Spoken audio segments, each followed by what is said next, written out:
Avant de devenir pro, tu es passé par un club amateur. Peux-tu nous raconter ton parcours?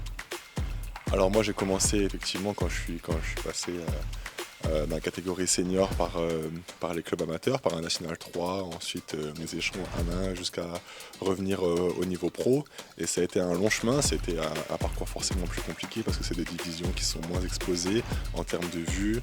Et donc forcément c'est un parcours plus compliqué pour réussir à remonter les niveaux. Mais je trouve que ça a été enrichissant parce que j'ai dû me battre pour en arriver là. Et mes clubs faisaient avec leurs moyens. Moi j'ai dû me débrouiller un petit peu aussi pour arriver où j'en suis aujourd'hui, donc c'est une fierté par rapport à ça.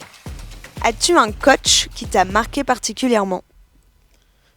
Oui, je pense à Romain Tillon qui a été joueur à Saint-Chamond, mais qui a été mon coach à Andrézieux, parce qu'il m'a récupéré, j'étais en National 2. C'est le seul coach qui m'a donné ma chance en National 1 et qui dès mon arrivée, m'a mis dans les dispositions pour faire ce qu'il fallait, pour pouvoir briller à ce niveau-là. Et je le remercie aujourd'hui et je sais que j'en suis un peu ici grâce à lui. Quel est ton plus beau souvenir en club? Alors, ce qui me vient en tête, c'est la montée de National 2 à National 1 avec Brissac. C'était ma deuxième année à Brissac. On avait fait les playoffs. La première année, on avait perdu en playoffs. Et sur la deuxième année, pareil, on refait les playoffs et on arrive à gagner sur un match 3 à l'extérieur à Cergy-Pontoise.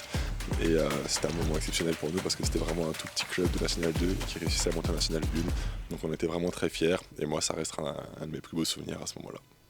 Comment tu fais rayonner le basket au quotidien auprès des clubs amateurs?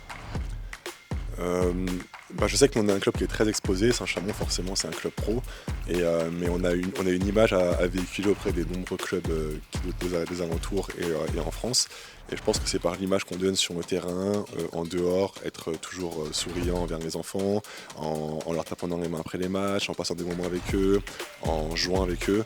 Et c'est très important parce que c'est un peu des souvenirs qu'ils ont de nous et c'est très important pour eux. Moi je suis passé par là à l'époque, je me rappelle avoir vu quand j'étais tout petit des pros et ça mettait des étoiles dans les yeux. Aujourd'hui c'est à nous de réussir à faire la même chose pour leur donner envie de jouer au basket, leur montrer le beau côté de ce métier et réussir à les faire venir là-dessus s'ils y arrivent. Donc ouais, je pense que c'est vraiment important de véhiculer une très bonne image, d'être auprès d'eux, de leur montrer la passion et de continuer dans la bonne direction. Super, merci beaucoup.